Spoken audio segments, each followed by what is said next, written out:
अस्सलाम वालेकुम। Direct line के साथ मैं हूं जवेरिया ज़ैद। नाज़रीन, पाकिस्तानी सियासत में बैक वक्त कई महाज इस वक्त खुल के सामने आ चुके हैं। एक तरफ सुप्रीम कोर्ट का इमरान खान को शिफा इंटरनेशनल अस्पताल मुंतकिल करने का हुक्म है, दूसरी तरफ हुकूमत का इसे कानूनी दायरे से तजावुज़ करार देना और नजरसानी पर जाना, और तीसरी तरफ वज़ीर आज़म की अपोजिशन को मुज़ाकरात की नई पेशकश। मगर असल सियासी हलचल यहाँ से आगे शुरू होती है। बिलावल भुट्टो अपोजिशन रहनुमाओं से रब्ते कर रहे हैं, जबकि पीपल्स पार्टी ने अपने तहफ़्फ़ुज़ात दूर होने तक हुकूमत के साथ ताउन रोकने का इंडिया दे दिया है।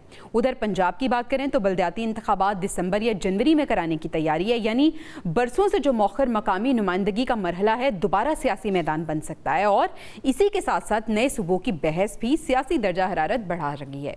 सवाल यह है कि क्या हुकूमत वाकई सियासी दर्जा हरारत कम करना चाहती है, या मुज़ाकरात और बल्दियाती इंतखाबात दोनों आइंदा सियासी सबबंदी की कुछ तैयारियां हैं। और अगर मुज़ाकरात नाकाम हुए तो क्या अदालतें सियासी कशमकश का नया मैदान बनेंगी?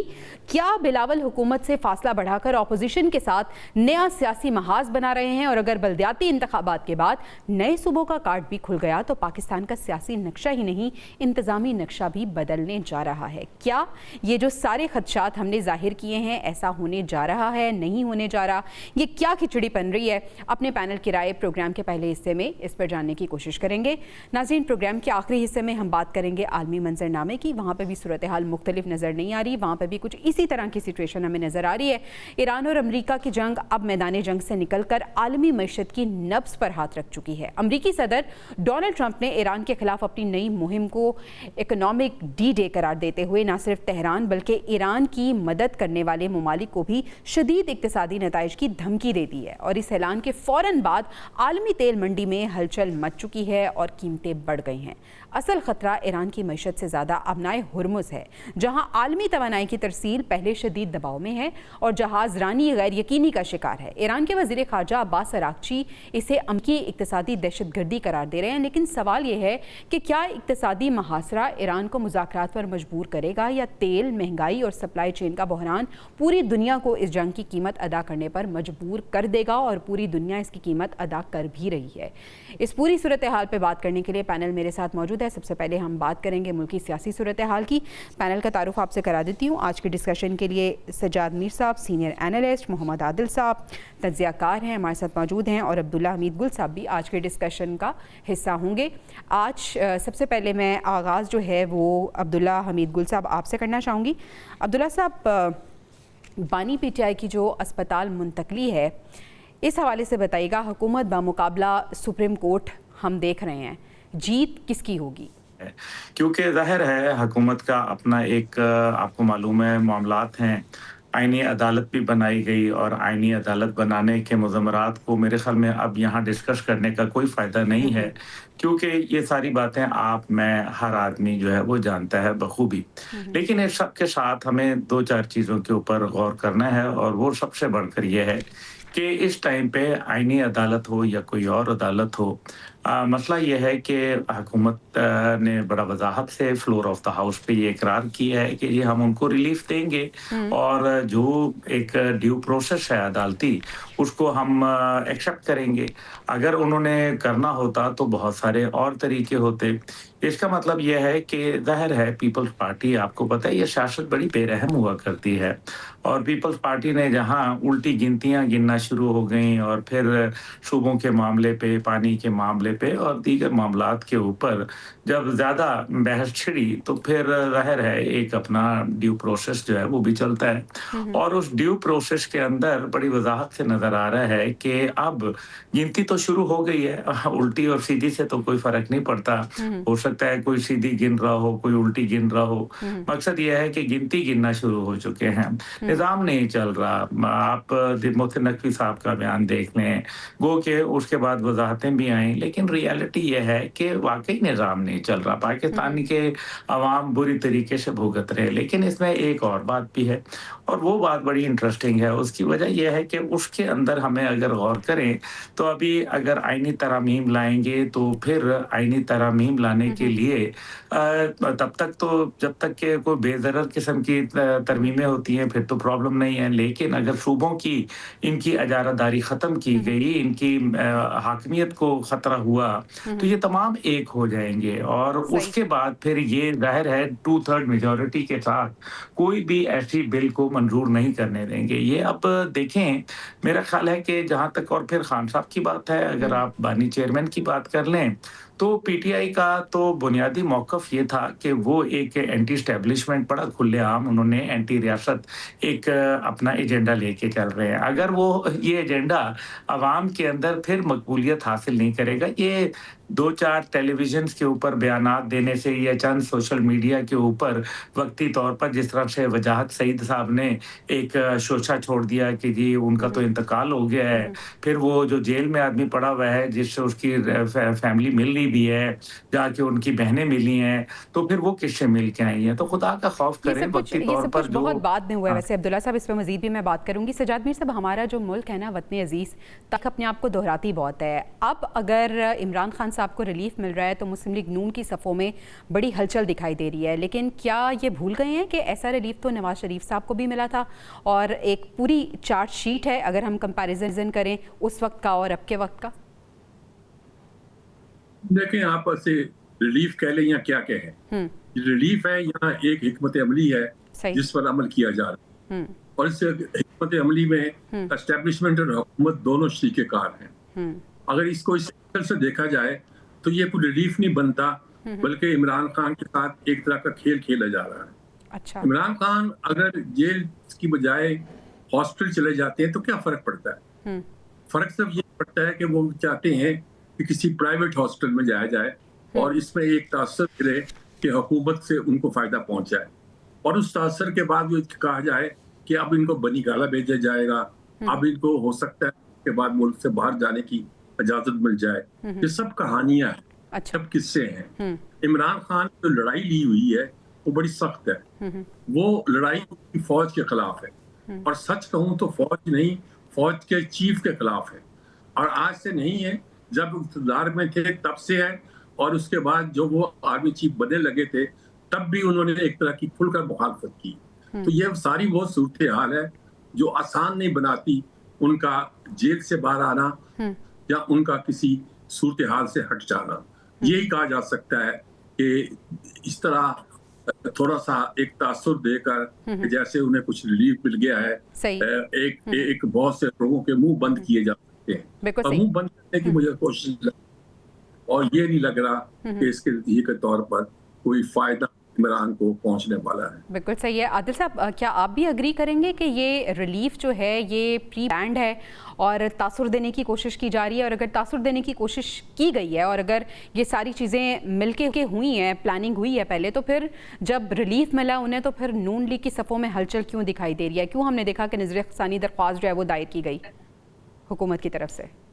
देखिए, जो इमरान खान का मौक़िफ़ है उसमें यकीनी तौर पे फ़र्क आया तो ये रिलीफ मिला है ना, वरना इतने अरसे से मामला ज़ेरे समाअत था, कितनी दफ़ा अदालतों में गए, हाई कोर्ट ने उनकी बात नहीं सुनी। फिर जब मामलात किसी स्टेज पे पहुंचे, कोई यकीन दहानी मिली, रवैयों में तब्दीली आई, उसके बाद ही ये फैसला हुआ कि उनको जो है कर दिया जाए, उनकी करवाई जाए। आज इस्लामाबाद में बड़ी पता है कि इस हवाले से रही है और अब तो हुकूमत पहले तो सुप्रीम कोर्ट गई थी, फिर वो उसके ऊपर एतराज़ लग गया और वो भी आपको पता है कि इस्लामाबाद के जो कमिश्नर है उनकी तरफ से पिटीशन दायर की थी और वो जो इस्लामाबाद की इंतज़ामिया है वो वज़ीर दाखिला मोहसिन नकवी के जो है वो मातहत इदारा है और आज अभी थोड़ी देर पहले जो आज़म वज़ीर तारड़ साहब ने भी ये कहा है कि ये इस्लामाबाद इंतजामिया की जिम्मेदारी है। मोहसिन नकवी की प्राइम मिनिस्टर से भी एक सिक्योरिटी जो मीटिंग थी उसके दौरान जो है उनसे बातचीत हुई है, तो किसी हद तक लगता है कि जो एक भूचाल आया था इमरान खान को अस्पताल शिफ्ट करने पे और उस पर हुकूमत जो है वो थोड़ी सी बुखलाहट का शिकार नजर आ रही थी, अब किसी हद तक लगता है कि रात 12 बजे की चूंकि डेडलाइन है सुप्रीम कोर्ट की और अगर आज 12 बजे तक उनको ना हॉस्पिटल भेजा गया तो कंटेम्प्ट ऑफ कोर्ट भी लग सकती है। लेकिन लेकिन ये इस मामले के ऊपर मुस्लिम लीग नून को जो है वो सियासत नहीं करनी चाहिए थी। आप ये देखें कि जनवरी 2019 से नवंबर 2019 तक नवाज शरीफ को 5 अस्पतालों में जो है मुख्तलिफ औकात में जो है वो ले जाया गया, वहां पे रखा गया और फिर उनको जो है बनी गाला उनके घर जो जाती उम्रा है फिर वहां पर शिफ्ट कर दिया गया, सीसीयू बना दिया गया वहां पर, और उसके बाद फिर उनको इलाज के लिए जो है वो बैरून मुल्क भेज दिया गया। तो वो भी एक एक्सक्लूसिव मिसाल थी ना, वो एक जो एक सजा याफ्ता थे, फिर बाद में अदालतों की तरफ से उनको रिलीफ मिला और फिर एक स्टाम्प पेपर की बुनियाद पर उनको जो इलाज के लिए जो है वो बैरून मुल्क की इजाजत जो है आपने जिस जानिब इशारा किया है, मैं अब्दुल्ला साहब से पूछना चाहूंगी। अब्दुल्ला साहब, नून लीग की सफ़ों में क्या इसलिए भी हलचल है कि उन्हें ऐसा लगता है कि ऐसे ही होगा, जेल से अलशिफा से फिर बनी गाला और फिर शाहिद कहीं और, क्या यही डर है? और फिर आज 12 बजे की डेडलाइन है, आपको लगता है 12 बजे से पहले पहले अलशिफा मुंतकिल हो जाएंगे? ये मुज़ाहिर है हुकूमत ये सनसनी पैदा की जाती है। मेरे ख्याल में सजाद मीर साहब ने, आदिल साहब ने बड़ी अच्छी गुफ्तगू कर दी है इस सिलसिले में कि आपस में सारे एक दूसरे से मिले हुए होते हैं। मुझे अच्छी तरीके से पता है कि ये रातों को इकट्ठे खाना खाते हैं, इनमें कोई प्रॉब्लम नहीं है। इनको सिर्फ प्रॉब्लम ये हो रही है कि अगर सूबों के अंदर तकसीम होती है तो इनकी पावर स्ट्रक्चर को बहुत बड़ा नुकसान पहुंचेगा और फिर ये देख रहे हैं कि आहिस्ता आहिस्ता पावर इनके हाथ से निकल जाएगी, मजीद सूबे बनेंगे, मजीद लोग आएंगे, नई पार्टियों की बातें होना शुरू हो रही हैं, फलाना ढिमकाना वगैरह वगैरह। लेकिन असल मसला यह है कि अगर मुस्लिम लीग की सफ़ों में हलचल होती तो मुस्लिम लीग जो है वो एक भरपूर तरीके से रिस्पॉन्ड करती, लेकिन हाथी के दांत दिखाने के और खाने के और उन्होंने थोड़ा बहुत शोर मचाना है, क्योंकि अगर शोर नहीं बचाएंगे तो पता चलेगा कि शायद सब इसके अंदर मिले हुए हैं। ये आपका क्या ख्याल है कि मुस्लिम लीग जो है वो उनकी क़यादत को इल्म नहीं था या उनकी मर्जी के बगैर सब कुछ हुआ है? बिल्कुल उनकी मर्जी से हुआ है, हर चीज उनकी मर्जी से हो रही है। लेकिन रिलीफ क्या देखें ना, अब अगर हम पीटीआई की नजर से देखें, मैं एक जरूर कहूंगा कि उनका सिर्फ एक फौजी जर्नैल से नहीं बल्कि उनका पूरी एस्टेब्लिशमेंट से था। प्रॉब्लम ये हुई थी कि जब वाकयात हुए 9 मई के, तो उसके अंदर सिपाही से लेके सीनियर तरीन अफसर को जो है वो न सिर्फ बुरा भला कहा गया बल्कि साबिका फौजी जितने भी थे उनको भी डिस्क्रेडिट किया गया। हमारी जो फौज थी उसको जब आपने उनकी कोर कमांडर की वर्दियों के हवाले से नाज़ेबा हरकत की तो उससे पूरी फौज का वकार जो है उसको मजरूह किया गया। इस वजह से फ्रॉम ए सिपाही टू ए सीनियर ऑफिसर फिलहाल तो मुझे वहां कोई एक अच्छा जज्बा तो नहीं नजर आता, फ्रैंकली मैं आपको बताऊं। दूसरी बात यह है कि क्योंकि सिस्टम के लपेटने की भी तो बातें हुई है ना, क्योंकि ये भी तो बताया गया कि जी ये जो इस टाइम पे भारतीय जनता पार्टी के अंदर जो हुआ और वहां जो जंतर मंतर पे जो हाल हुआ उसके बाद पाकिस्तान को शदीद खतरात लाक हो गए, क्योंकि यहाँ वो इंग्रेडिएंट्स मौजूद हैं जहाँ ना हुकूमत पर एतबार है, ना अदलिया पर, ना सियासत पर, ना रियासत पर, ना मईशत के ऊपर, ना सहाफत पर।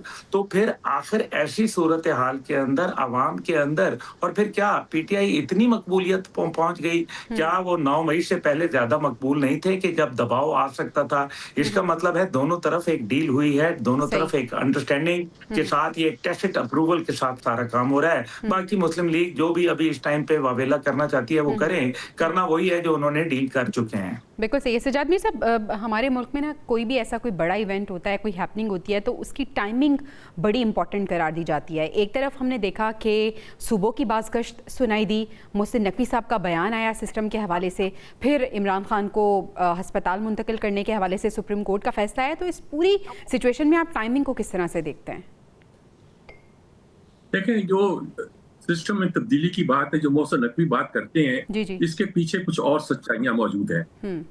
आज का नहीं, सन 2000 मेरा ख्याल 2000 या 2001 होगा जब पहली बार मुख्तलिफ सूबे बनाने की बात की जा रही थी, और ये बात करने वालों का ताल्लुक मुख्तलिफ एजेंसियों से, जब मुख्तलिफ सफारत खानों से था। ये एक तरह की एक फीलर था जो छोड़ा गया और ये तासुर दिया गया कि पाकिस्तान में अगर सूबे ज्यादा कर दिए जाए तो हालात बेहतर हो सकते हैं। बेनजीर ने ऐसे स्कीम पेश की कि लेफ्टिनेंट गवर्नर मुकर्रर कर दिए जाए डिवीजन की लेवल पर। यानी मतलब ये है कि इस बात पे सब एग्री करते हैं कि इस वक्त जो सूबे जिस बड़े हद तक बने हुए हैं वो कोई चलने वाली बात नहीं।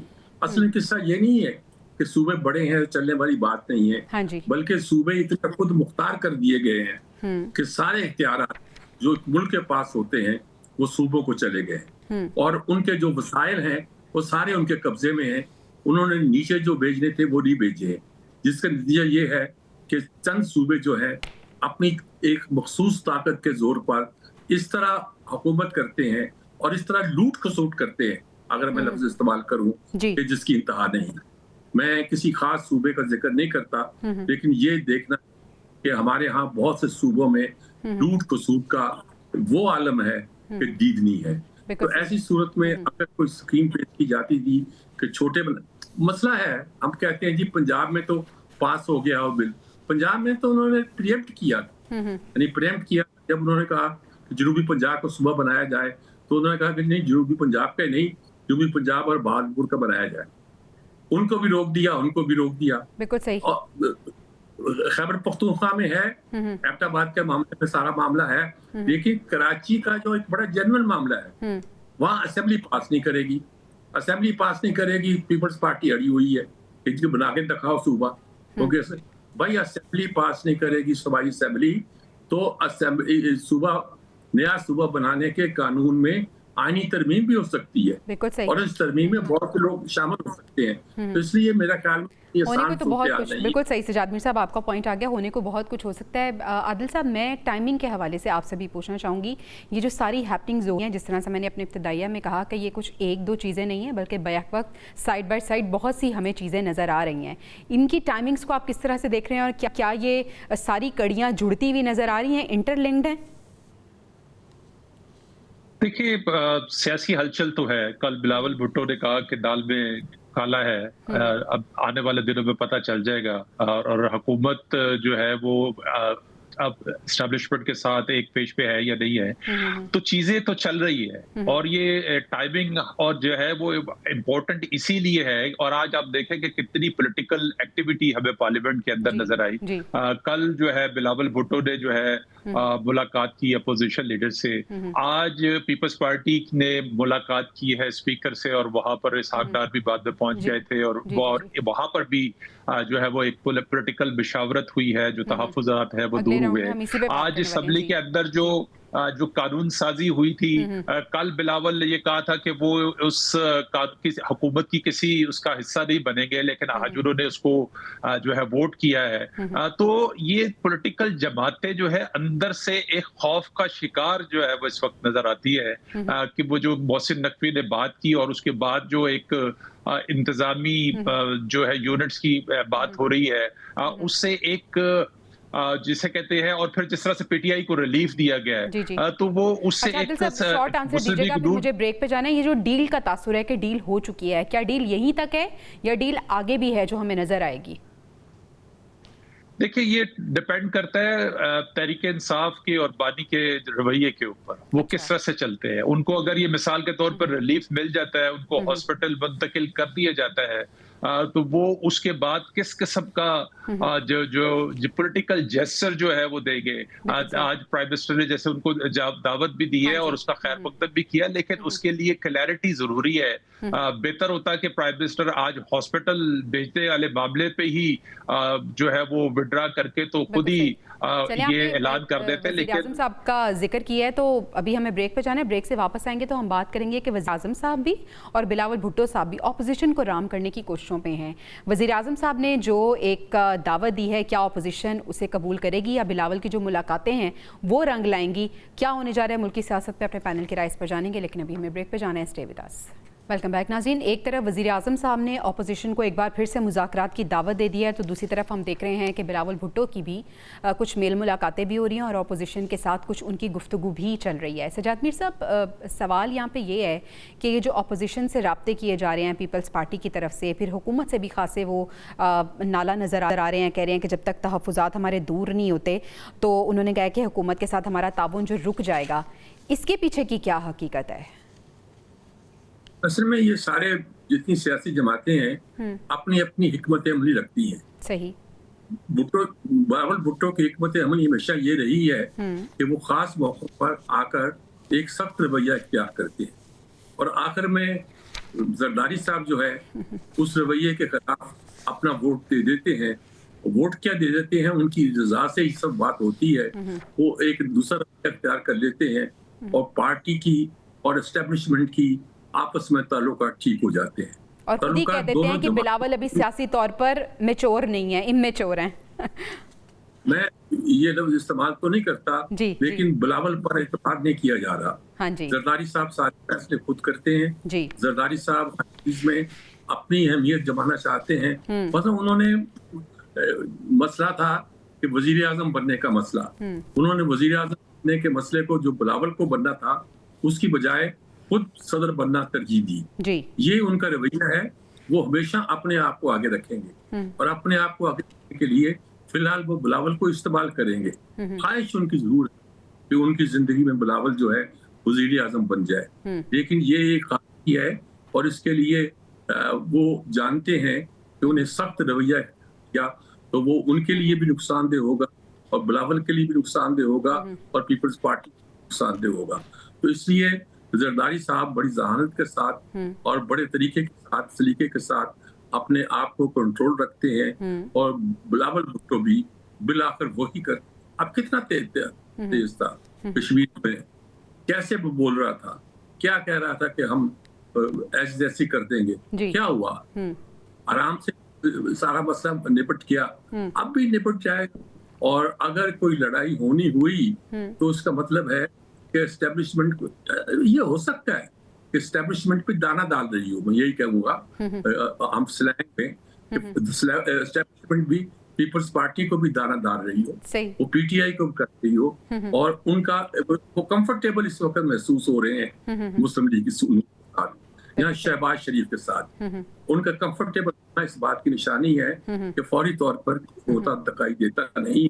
वो इस तरह की बातें होती रहेंगी, पीपल्स पार्टी भी करती रहेगी, पीटीआई भी करती रहेगी, मुस्लिम लीग भी। बिल्कुल सही। यही सवाल मैं आदिल साहब से कर लेती हूँ। आदिल साहब, यही सवाल आपके सामने रखना चाहूँगी, बताइएगा क्या आपको लगता है कि एक पेज पर है एस्टेब्लिशमेंट हुकूमत? अगर ऐसा है तो फिर हुकूमत को, नून लीग को तो बड़ा इस टाइम कॉन्फिडेंट होना चाहिए, लेकिन हमें कॉन्फिडेंट ऐसा नज़र नहीं आ रही है।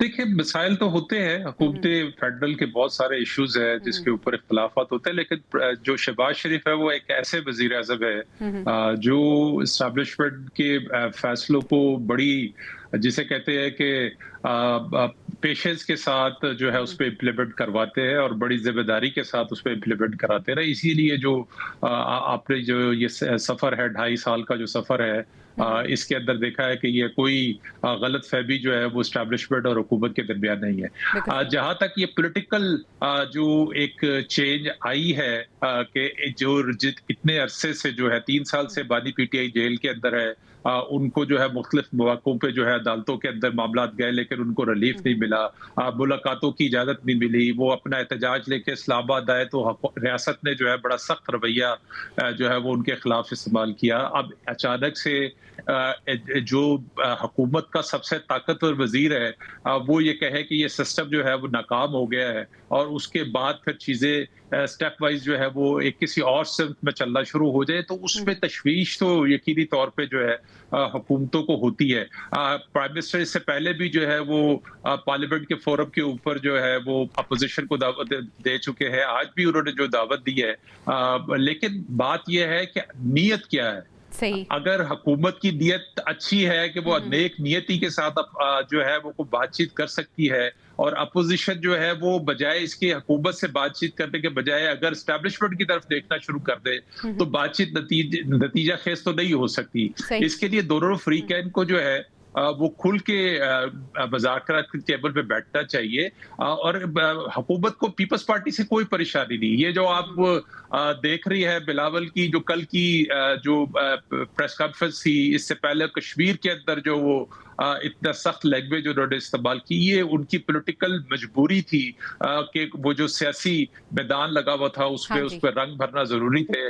तो अब आज देखें कि उनकी आज उन्होंने पहले जो है वो मुलाकात हुई है जरदारी से, ये एक सियासत होती थी पहले बैड कॉप गुड कॉप वाली, वो पहले मुस्लिम लीग नून के साथ मशरूत थी कि नवाज शरीफ जो है उनका रवैया कुछ और होता है, शहबाज शरीफ का रवैया कुछ और होता है। तो वो अब हमें पीपल्स पार्टी के अंदर भी ये जो है वो bad cop good good cop की बिल्कुल सियासत सही, जो है वो नजर बिल्कुल आती सही। है। बिलावल जो है वो बड़ा एग्रेसिव बिहेवियर, जो एक नौजवान जोश के साथ जो है वो चीजों को आगे ले जाने की कोशिश करते हैं। हाँ बेसिकली जी। वो अपने वोटर को, अपने जो उनका हल्का है उसको मुतमईन करने की कोशिश करते हैं कि हम शायद क्या कर देंगे। आज मौलाना फजल भाई कहा कि बिलावल से किस किस की बात करें, वो तो खुद हुकूमत का हिस्सा है। यानी कि वो इस टाइम पीपल्स पार्टी की पोजीशन ये है कि वो हुकूमत में होते हुए हुकूमत का हिस्सा नहीं है, हाँ जी। और अपोजिशन जो है उनको जो है अपने साथ तस्लीम करने के लिए तैयार नहीं है। तो ये मामला इसी तरह चलता रहना है अंटिल के कोई बड़ा फैसला ना किया गया हो, उसके लिए कोई फील्डिंग ना लगाई जा रही हो।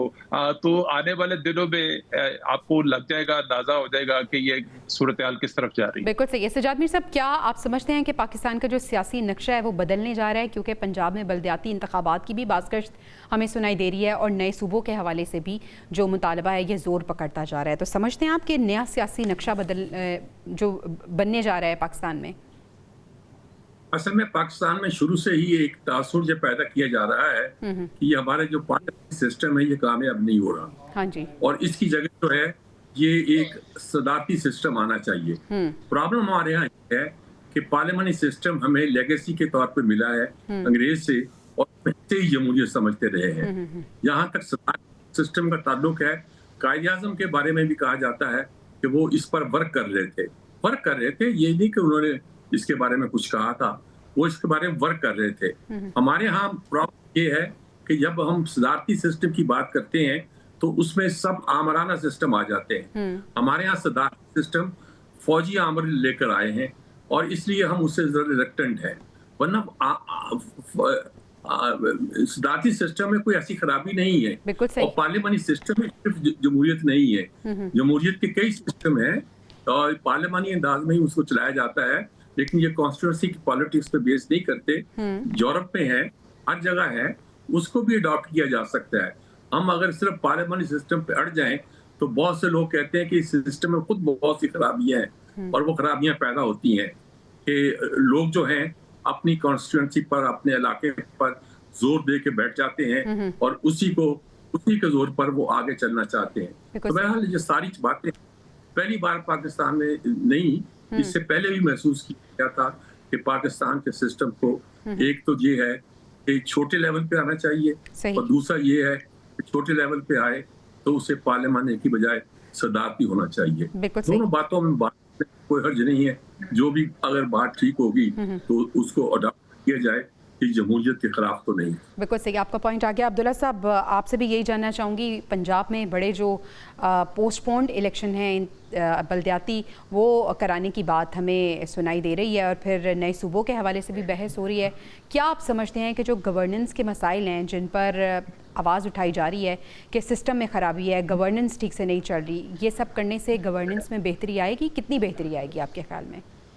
लेकिन एवेरिया साहब, असल मसला क्या है? असल मसला ये है कि दुनिया में जमहूरियतें, तो मॉडर्न जो जमहूरियतें हैं ये कहीं भी कामयाब नहीं है। जहाँ कामयाब आपको नजर आ रही है, not because of their democracy but because of their judiciary. लेकिन मसला यहाँ ये है कि जब यहाँ जुडिशरी के हवाले से भी मसाइल आ रहे हैं तो उसके बाद सूरत हाल यकीनन तब्दील हो जाती है। तो अब ये जो बलदियाती इंतखाबात हैं, इनके पीछे एक बात तो बड़ी वाज़ेह नजर आ रही है कि बलदियाती इंतखाबात इसलिए कराने की फौरन कोशिश की जा रही है ताकि कम से कम कोई ना कोई फुटप्रिंट मौजूद रहे, चाहे अगर सियासी ये ढांचा तब्दील भी होता है या कोई यहाँ एकदम एब्रप्ट तब्दीली आती है।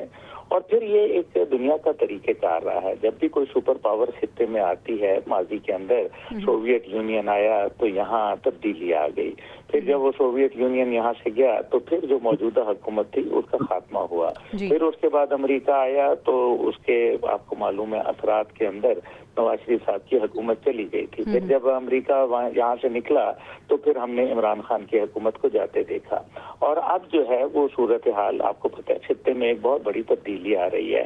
इंटरनेशनल सिनेरियो चेंज हो रहा है, एक नया ग्लोबल वर्ल्ड ऑर्डर आ रहा है, और पाकिस्तान के अंदर सबसे बड़ा इशू ये है कि नेपाल, श्रीलंका, बांग्लादेश और इंडिया के बाद अब पाकिस्तान के अंदर वो तमाम इंग्रेडिएंट्स मौजूद हैं जो अवाम के अंदर एक इश्तियाल पैदा कर रहे हैं। और अगर आपने इसको गवर्नेंस के इश्यूज को न दुरुस्त किया, इंसाफ और कानून को बालादस्त ना किया, आप कोई भी सिस्टम ले आए, आप हाइब्रिड सिस्टम लाएं, आप जो है वो जमहूरियत लेके आए, आप आमरीत लेके आए, आप मिक्स कोई ले आए, लेकिन अगर आपके अदलिया इंसाफ नहीं देगी, क्या ही अच्छा होता कि अगर आपको ये पता चलता है कि जी वो आईनी अदालत के बजाय वो अदालत बनाई गई जिसके अंदर 58 लाख पेंडिंग केसेस का फैसला 3 महीने में या 1 साल में करने का हुक्म सादिर कर दिया गया, लेकिन अवाम को रिलीफ देने के लिए नहीं बल्कि 35 केस जो आईनी अदालत के थे और उसमें भी चालाकी से जजेस की जो उम्रें थी उनको बढ़ा दिया गया। अब सबको पता है, मतलब ये वो ऐसी बात है कि जो अगर हम कहें कि जी टीवी पे बैठ के ना करें तो सोशल मीडिया खोल लें, इससे बड़ी बड़ी बातें आपको मिल जाएंगी। हाउएवर निजाम फेल हो गए हैं। क्या मुस्लिम लीग के पास इतनी ताकत है कि वो अवाम को उनके दिलों की वजह से बाहर लेके आए? क्या पीपल पार्टी में इतनी गुंजाइश है? सिंध का हाल सत्यानाश हो चुका है। इसी तरीके से क्या पीटीआई ने इतने बड़े बड़े जलसे किए कि पेशावर से लेके शवाबी तक अवाम का जम्मे गफीर मौजूद था? तो नहीं था। ये रियलिटीज हैं। दिस मीन्स कि ये सिस्टम से बगावत है, अवाम इनसे आजिज आ चुके हैं। आप लोगों में रिलीफ नहीं देंगे, आप उनका काम नहीं करेंगे, आप उनके देखिए ना 47% लोग सतह गुर्बत से नीचे रह रहे हैं। बिजली पानी गैस के इश्यूज हैं, लोगों को नौकरियां नहीं मिल रही, 35,000 इंडस्ट्रियां 35% इंडस्ट्री बंद हो चुकी है और रिमिटेंसेज आपके पास उस तरह से आ नहीं रही। डॉलर जो है वो दिन ब दिन मजबूत से मजबूत तरीन हो रहा है और पाक रुपी डिवैल्यू होता चला जा रहा है। आपके मुल्क में इन्वेस्टमेंट कितनी आ रही है? बात तो ये है। अभी जितने हमने एमओयू साइन किए हैं क्या वो अब बिल्कुल अब्दुल्ला साहब, रियल इश्यूज यही हैं और अवाम इन्हीं इश्यूज का हल चाहती है। आदिल साहब बताइएगा कि जब सूबों की बात हुई तो फौरी तौर पर पंजाब में बलदियाती इंतखाबात की तैयारियों की बास्कट सुनाई देने लगी। कहीं ये बुखार का कह के सर दर्द की दवाई देने के मुतरादिफ तो नहीं है अवाम के लिए? देखिए, पंजाब हुकूमत को तो पहले ही कर देना चाहिए था। अब सबसे ज्यादा जो इंतजामी मसाइल है वो यही है ना कि आप एमएनए एमपीएस के जरिए जो है वो निज़ाम हुकूमत चलाना शुरू कर दे और आप खुद एक डिक्टेटर बन के जो है वो जो है हुकूमत करे। आप देख ले पंजाब के अंदर जो है वो जो हुक्मरान है उनका क्या रवैया है, या आप सिंध के अंदर देख ले किस तरह से है। सिंध में एक बार लूला लंगड़ा जो है वो बल्दियाती निज़ाम है लेकिन उसके ऊपर किसी का ट्रस्ट नहीं है। वो जिस तरह से उसकी मैन्युफैक्चरिंग हुई थी उसके ऊपर बहुत सारे क्वेश्चन मार्क है। असल जो ये सूबों की तश्कील का मसला जो सामने आया है वो वसाइल की तकसीम ही है ना, जिसके ऊपर ये सारा इशू खड़ा हुआ है। अगर आप सारा बजट जो है वो लाहौर के ऊपर लगाएंगे और जो पसमानदा इलाके हैं पंजाब के वो उसी तरह पसमानदा रहेंगे तो क्वेश्चंस तो उठेंगे। या आप अरबों रुपए का जहाज खरीद लेंगे और आवाम की जो बेसिक जरूरत है उनको पूरा नहीं करेंगे, आवाम को पीने का साफ पानी नहीं देंगे। अब ये चीफ मिनिस्टर का तो काम नहीं है ना कि वो गलियों मोहल्लों के अंदर जाके जो है वो पानी की निकासी का बंदोबस्त करें। लेकिन यहाँ पर आप देखते हैं कि जो पंजाब की वजीर इत्तलात है, कल जैसे रावलपिंडी के अंदर जिस तरह से पानी था वो तस्वीरों से दिखा रही थी कि पानी निकल गया है। ये बल्दियाती, ये निचली सतह पे जो हुकूमतें होती है ये उनका काम है कि वो आवाम के साथ चूंकि जुड़ी हुई होती है, वो आवाम के ज्यादा करीब होती है, वो आवाम के ज्यादा मसाइल सुनने की पोजीशन में होती है। तो ये पूरी दुनिया के अंदर है कि जब आप बेहतर गवर्नेंस उसी सूरत में हो सकती है जब इख्तियारात जो है वो निचली सतह तक हो, अवाम के मसाइल जो है वो निचली सतह तक जो है वो हल किए जाए। अब किस एक आम शहरी की एक्सेस है कि वो चीफ मिनिस्टर्स के साथ या किसी मिनिस्टर के साथ या किसी एमएनए के पास जो है वो एक्सेस कर सके? तो इसलिए जरूरी है और इसीलिए ये कोशिश की जा रही है या इसीलिए एक डिबेट इस वक्त मुल्क में चल रही है कि सूबों के पास जो वसाइल जा रहे हैं वो उस तरह से खर्च नहीं हो रहे, उसके समराज जो है अवाम को उस तरह से मिल नहीं रहे। अगर आप असल इशू ये है कि वसाइल की तकसीम होनी चाहिए, चाहे वो बल्दियाती निज़ाम कायम करके या सूबों को बना के तकसीम करें। बात वही आती है कि बात और मसला सिर्फ गवर्नेंस का है कि ये ना हो कि अगर हम बल्दियाती इंतखाबात हैं वो भी करा लें लेकिन बल्दियाती निज़ाम को उस तरह से हम फाल ना कर सकें। कराची का बल्दियाती निज़ाम हमारे सामने है तो इशू ये है कि हमें जो हमारा प्रॉब्लम है उसको एड्रेस करने की ज़रूरत है, चाहे वो किसी भी तरह से करें, क्योंकि हमने आवाम को फैसिलिटेट करना है। हुकूमत को, बल्कि हुकूमतों को इस बारे में सोचने की ज़रूरत है। नाज़रीन, अभी हमें ब्रेक पे जाना है, ब्रेक से हम वापस आएंगे तो आलमी मंजरनामे का रुख करेंगे। ईरान और अमरीका की जो जंग है वो अब इक़्तिसादी जंग में तब्दील होती हुई नज़र आ रही है। Stay with us. Welcome back नाज़रीन। जैसे ही ट्रंप ने ईरान को इक़्तिसादी जंग की धमकी दी है, आलमी मंडी में पेट्रोल की प्राइसेस इंक्रीज़ हो गई हैं। सिद्धार्थ मीर साहब, ये जो ट्रंप की इक़्तिसादी जंग की धमकी है, इसका असल हदफ है क्या? क्या ये चाहता है कि दुनिया में आलमी मंडी जो है उसको दबाव में लाए और तेहरान को घुटने टेकने पर मजबूर कर दे? सवाल यह है कि क्या ईरान घुटने टेकेगा? बात यह है कि दुनिया का जो निज़ाम है जो दूसरी जंग अजीम के बाद पैदा हुआ वो बदलता दिखाई देता है, इसमें कोई शक नहीं है। और इसकी जरूरत भी थी, अहमियत भी थी, लेकिन ट्रंप ने आकर इसे तेज कर दिया। और तेज उसने जहानत से नहीं किया है, बल्कि मैं जहालत तो नहीं कहता, अपनी गैर सियासी रवैयों से किया है। ठीक है। ट्रंप बेसिकली एक कारोबारी आदमी है और उनका सियासत से कोई ताल्लुक नहीं है। उनके जितने अंदाजे हैं, जितने तरीक़ेकार हैं और जितनी बातें वो करते हैं, वो साफ नजर आता है कि गैर सियासी अंदाज से कर रहे हैं। और इस गैर सियासी अंदाज से करने से वो निज़ाम जो पहले ही गड़बड़ हो चुका था वो मजीद खराब होता दिखाई देता है। और नजर आता है कि अब एक नए निज़ाम की जरूरत है। वो निज़ाम क्या होगा, कैसा होगा, क्यों कर होगा, इस पर अब गौर भी हो रहा है। और इस बात का कोशिश भी की जा रही है कि पुराने निज़ाम को भी कुछ लोग चाहते हैं कि बचा के रखा जाए, कुछ लोग नहीं भी चाहते। यूरोप जैसा मुल्क जो है नेटो की सूरत में अमेरिका से किस तरह मुंसलिक है, उसके कितने अखराजात अमेरिका अदा करता है, अब वो अमेरिका के साथ उसका रहना नहीं चाहता और अमेरिका भी उन जो दफाई अखराजात है वो अदा करने के मूड पे नहीं है। ये सारी बदलती हुई सूरत हाल है। वो दफाई अखराजात जो बर्दाश्त करता था वो रूस के खिलाफ करता था। अब अमेरिका को रूस के खिलाफ कोई उस तरह का रवैया इख्तियार नहीं करना चाहता कि एक तरफ रूस है, एक तरफ अमेरिका है, क्योंकि अब चीन भी एक उभरती हुई ताकत है और चीन को छेड़ना अभी अमेरिका के बस में नहीं है। बिल्कुल सही। और उसको नजर आता है कि अगर चीन को भी मैंने कुछ छेड़ा छाड़ा तो उसके नतीजे के तौर पर मेरे लिए खुद प्रॉब्लम पैदा होगा। तो ये सारी सूरत है जो कुछ ट्रंप की पैदा की हुई है, कुछ हालात का नतीजा है जो हमारे सामने आ रहा है। बिल्कुल सही। अब्दुल्ला साहब, इक्तिसादी महासरा, इक्तिसादी दहशतगर्दी, पाबंदियाँ, आप क्या समझते हैं ये अमेरिका की जो स्ट्रेटजी है ये तेहरान को झुकाएगी या ये जंग को मज़ीद फैलाएगी, मज़ीद हवा देगी?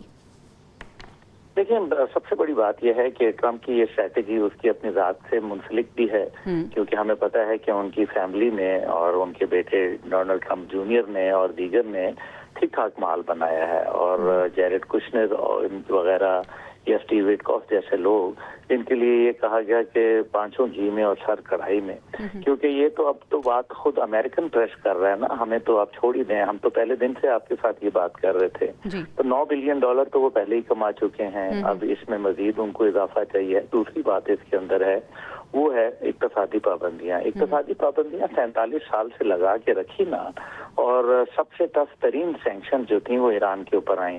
तो क्या ईरान जो था वो उनसे झुक गया? तकरीबन 3600 प्लस ऐसी उनके ऊपर पाबंदियां थी जो लगाई गई, तो ईरान तो नहीं झुका। और दूसरी बात यह है कि खित्ते के अंदर अमेरिका का असर और रसूख भी तो कम हो रहा है। जो अरब दुनिया के अंदर उसके अड्डे थे, आप देखें कि अरबेल समेत बाकी जगहों से उसको अड्डे क्लोज करने पड़े। इवन उर्दन से अब वो शिफ्ट कर रहे हैं इजराइल के अंदर।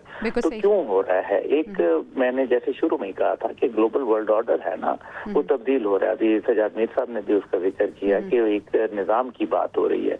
अब वो निज़ाम अगर वहाँ तब्दील होगा तो आपका क्या ख्याल है कि पाकिस्तान में बच जाएगा? पाकिस्तान में भी नहीं बचेगा। तो दुनिया का एक निज़ाम है जिसका एक आप समझें कि उसकी शेल्फ लाइफ थी, वो जमहूरियत की वो शेल्फ लाइफ खत्म हो गई है या खत्म हो रही है, एक्सपायर होने का वक्त आ गया है। इसलिए जब ये शेल्फ लाइफ एक्सपायर होती है तो सुपर पावर्स को स्ट्रगल करना करना पड़ता है। अभी जो अमेरिका है वो एक स्ट्रगलिंग सुपर पावर है, अब वो जल्दी में फैसले कर रहे हैं और हेस्ट मेक्स वेस्ट, जितनी जल्दी में वो फैसले करेंगे उतनी खराबी उनके लिए बढ़ेगी। अभी देखिए ना, जिस तरीके से ब्लूमेंटल ने खत लिखा और बाकायदा पीट हेग्सेट से पूछा कि 5000 सेलर्स की पोजीशन क्या है, हकीकत ये है कि ये गलत हो रहा है, इस टाइम पे वाकई हालात खराब हैं। उनके दोनों एयरक्राफ्ट कैरियर बुरी तरीके से, जेराल्ड फोर्ड और अब्राहम लिंकन, डैमेज हुए हैं और वो नहीं चाहते कि दुनिया की कोई शिप वहां जाए, उनको सामान रसद, खुराक वगैरह पहुंचाई जाए, क्योंकि वो वहीं ठीक करना चाहते हैं, वरना ये खबरें बाहर निकल आएंगी। और जिस दिन खबरें बाहर निकलेंगी तो अमेरिकन नेवी के हिसाब से जो दुनिया के अंदर उसने अपनी नेवल हेगमनी कायम की, आप देखें ना, नेवी की बढ़ोतरी के ऊपर बरतानिया ने अपनी सल्तनत को बढ़ाया, नेवी की बुनियाद के ऊपर उसने अपने आप को अमेरिका ने बढ़ाया, लेकिन दौरान जंग उनको नेवल मिनिस्टर को फारिग करना पड़ा। क्यों करना पड़ा? यही वो वजूहात थी कि उनकी नेवी परफॉर्म नहीं कर रही थी। टेक्नोलॉजी दुनिया में नई से नई टेक्नोलॉजी आ रही है। अच्छा अब्दुल्ला साहब, जो आपने सैंक्शंस की बात की है ईरान की, ये सवाल मैं आदिल साहब के सामने रखना चाहूंगी। आदिल साहब, कहा जाता है कि जब आपके पास खोने के लिए कुछ नहीं होता तो आपसे ज़्यादा डेंजरस कोई नहीं होता। क्या आप ईरान को ऐसा ही समझते हैं? क्योंकि वो तो बहुत अरसे से सैंक्शंस बर्दाश्त कर रहे हैं। अब जब अमेरिका इक्तिसादी दहशतगर्दी की धमकी दे रहा है तो अब्बास अराक्ची साहब कह रहे हैं कि इस दहशतगर्दी से पूरी दुनिया मुतासिर होगी। यकीनी तौर पर अमेरिका पहले दफाई उसने हमले किए, कोशिश की, लेकिन वो ईरान को तो नहीं झुका सका। अब वो एक नया स्टंट उसने किया है कि माशी पाबंदियां मजीद सख्त कर दी है। इससे पहले जो ईरान के ऊपर माशी पाबंदियां थी, उसके बावजूद उसकी बहुत सारी जो है वो ट्रेड जो है वो चल रही थी यूएई के साथ। उसकी अरबों डॉलर की ट्रेड थी जो यूएई ने अब अमरीकी पाबंदियों के बाद बंद कर दी है। ईरान के साथ अपना चाइना के साथ उनकी पेट्रोल की जो है वो ट्रेड थी और बहुत सारे ममालिक के साथ चल रही थी। क्योंकि अब सूरत ये है कि रीजन के अंदर ईरान पहले भी अकेला था और ईरान अब भी अकेला है, और इस तरह की सूरत हाल में यकीनी तौर पे जो इंटरनल प्रेशर है, और अमेरिका भी यही चाहता है कि ईरान के अंदर जो अवामी प्रेशर है वो बढ़े। अगर पाबंदियां मजीद होंगी, लोगों के पास खाने पीने की चीजें नहीं होंगी, जरूरत जिंदगी की चीजें नहीं होंगी, तो उसके वजह से हो सकता है कि इंटरनल प्रेशर जो है वो ईरान के ऊपर बढ़े और वो किसी ऐसे एग्रीमेंट की तरफ, जिसकी ट्रम्प की कोशिश है कि कोई ऐसा एग्रीमेंट वो करने में कामयाब हो जाए जो उसके लिए फेस सेविंग हो, और वो जो नवंबर में मिड टर्म आ रहा है उससे पहले वो कोई जो है जिसे कहते हैं कि सूदमंद किस्म का जो है वो एग्रीमेंट ईरान के साथ करना चाहता है। लेकिन ईरान ने अभी तक तो अपने रवैये से जो है वो बिल्कुल शिकस्त जिसे कहते हैं कि उसको दी है। अमेरिका को अमेरिका के जज्बात के साथ खेला है, अमेरिका की पेशेंस के साथ खेला है ट्रम्प। इसीलिए हमें जब लगता है बुखलाहट का शिकार है, वो हर दफा जो है वो एक नई बात करते हैं, वो खुद ही पहले कोई ऐलान करते हैं, फिर उससे खुद ही नताइज निकालते हैं, फिर खुद ही वो फातेह बन जाते हैं कि मेरी इस जो है वो इक़दाम की वजह से जो है वो ईरान के अंदर ये कुछ हो गया है। लेकिन जो ग्राउंड रियलिटीज है वो बिल्कुल मुख्तलिफ है। ईरान ने जहाँ इतना अच्छा जो है वो माशी पाबंदियां बर्दाश्त की है, तो आने वाले दिनों में जो है वो मजीद आने वाले दिनों में पहले सिर्फ ईरान अकेला बर्दाश्त करता था, लेकिन आने वाले दिनों में अब इस जो पाबंदियां हैं इससे मुतासिर पूरी दुनिया होगी और ईरान ने ये वार्न कर दिया है। सजाद मीर साहब, आखिरी मैं आपसे आपका कमेंट लेना चाहूँगी कि ईरानी वज़ीर ख़ारजा ने फील्ड मार्शल से टेलीफोनिक रब्ता भी किया है, तो सर आपको लगता है कि in between all this chaos back and पे जो सिफारती कोशिशें हैं और सालिसियों का किरदार है वो अपनी जगह जारी है? देखें, ईरान भी चाहता है कि बात तय हो जाए, सही, अमेरिका भी चाहता है बात तय हो जाए, लेकिन वो इसको नहीं करना चाहते हैं कि उन्होंने शिकस्त खाई है या उनमें कोई नुकसान हुआ है। ईरान का कोई मामूली नुकसान नहीं हुआ, लेकिन ईरान की हिम्मत है कि वो सब कुछ बर्दाश्त करके आए। अब वो इतनी कीमत अदा की है, वो उसको खत्म नहीं करना चाहता। वो चाहता है कि यही तासुर कायम रहे, यही ख्याल रहे कि अमेरिका ईरान का कुछ नहीं बिगाड़ सकता, और इस ख्याल के साथ अमेरिका फंस भी गया है। उसका बैरी बेड़ा जैसे आता है फंसा हुआ है, उसकी बूट ऑन ग्राउंड वो रख नहीं सकता, वहां उतर नहीं सकता। उसको अंदाजा है कि उसके नतीजे के तौर पर, यानी ये कहना गलत नहीं होगा कि अमेरिका ने खास तौर पर डोनाल्ड ट्रंप ने खुद अपने लिए ये गड़ा खोदा है। बहुत शुक्रिया सजाद मीर साहब, अब्दुल्ला गुल साहब और आदिल साहब हमारे साथ मौजूद थे। आप तीनों मेहमानों का शुक्रिया अदा करना चाहूँगी। इंशाल्लाह नाज़रीन आपसे कल मुलाकात होगी। अल्लाह ने के पान।